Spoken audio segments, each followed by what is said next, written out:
I'm at a point in my life where chapters are closing faster than expected. With that being said, new chapters are flooding in as well. You see, I'm sitting in this weird gray area in time where you feel accomplished and relieved that you're roughly done with high school. However, at the same time, you're preparing for another extensive journey that picks up right after the other one ends. You see, the sports chapter of my 18 years of life have always been one of the longest and most important. The thing is, unlike just about every other kid I grew up with, I didn't play 2 to 4 different sports before I ended up sticking with one. I found my passion the first time. It was the first touch and the first practice that broke free something in me that was destined to be released. I could envision my potential. You see, I was just getting through elementary school and I joined my first intramural soccer team. I remember walking with my mom to a closet in the town hall to receive my very, very small jersey for Bowie. Now, I could go on for hours talking about my soccer career, talking vividly out of my mind about every decision and how every high and low and every play I've made since I was a kid, and how if only I had done this, maybe the ball would have curled left a little bit more, or had I taken a smaller touch, we'd still be in the game. But the whole point of the story is not to explain how I became, in my eyes, a phenomenal soccer player, but how it made me who I am and how it brings the world together. You see, when I first started, I recognized from a young age that I was fairly talented. Mind you, being 8 years old, I would go to practice and I would love to feel the exhaustion and pain from the running drills that I knew were only going to make me better, but many of my teammates were just playing for fun or mainly because their parents made them. You see, they hated the drills and they just didn't take it seriously. It wasn't until my second year of intramural where I was offered to play for the top Bowie travel team. I was just a little kid looking back and I had more confidence than I should have had. This was my first test. I had gone in not preparing much, thinking that just if I show up, I'll have no problem getting in. Well, as you may have guessed, I didn't get in. I was told no. At least that's how I saw it. And it didn't hurt me, honestly, but it shocked me. It wasn't until I realized the kids from my school who got on the team witnessed my failure firsthand. I was embarrassed. While at school, they wore the team's jumpsuits to class, and I became jealous of them and really just angry at myself. I ended up trying out for the B team, and I made it with no issue. I was determined to prove them wrong. Eventually, as I formed a bond with some of the kids, they helped me realize that sometimes you just have to have fun. We had a true team mentality, a family mentality. We celebrated finals and championships, along with the horrible blowout games that left us contemplating if we wanted to join next season.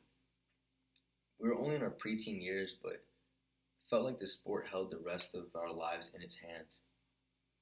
See, as new players came and went, the original team I had met when I was 10 years old still stuck together. I was both the official and unofficial team captain of the team, and I had always cared for my guys more than they probably cared for themselves. I would hunt them down after school and bring up some things I felt they could work on after our performance from the weekend.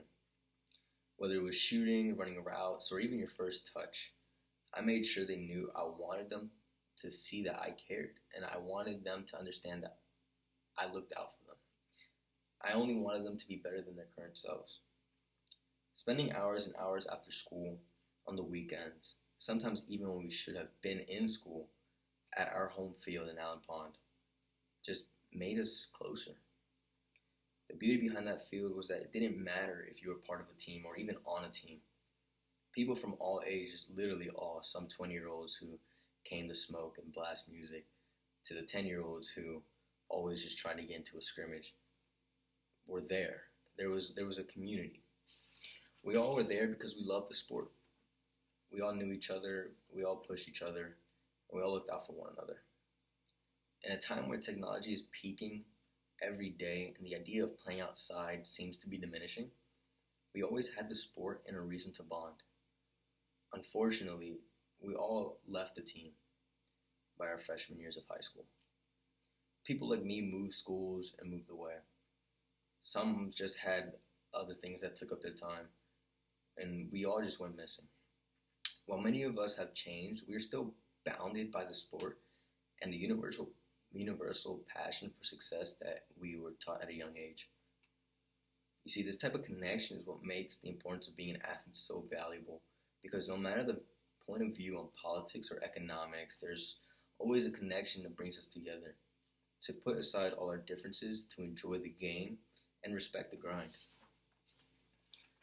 Now, when I was 13 years old, coming to St. Andrews, a new school, a new world, a different environment, different mindset, different culture, I was not prepared for the changes I would endure. Yet one thing that made it all the easier and that helped me find the bond I needed to create friendships was sports.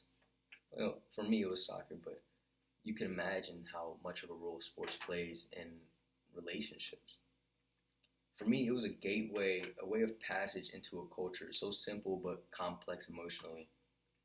I met people who proved to have my back on and off the field. I also met people who looked out for me when I needed help. I also met people who necessarily didn't want anything to do with me. Some of these people even despised me on the field and off the field. See, the people in your corner are always there for you, and the people seemingly against you are always pushing you to be a better version of yourself, both on and off the field. But how you react to their push is something sports will develop far too well. You could either choose to fall back, choose another path, or you can choose to fight back and strive to be what they believe you can't be. I believe the characteristic growth one experiences in sports is far too valuable to not experience. I've been handed injury after injury, doubt after doubt, yet I keep coming back for more. I'm sure there are points where I would have quit, no doubt, but because of sports and soccer personally, it influenced me to gain a level of strength, to trust those around me, and to believe that I can always push through the blood, the sweat, and the tears. Many kids experience these types of levels of growth throughout sports, and it is something that is priceless. Sports and the relationship you have with the people around you as an athlete is one of the most valuable things anyone could have.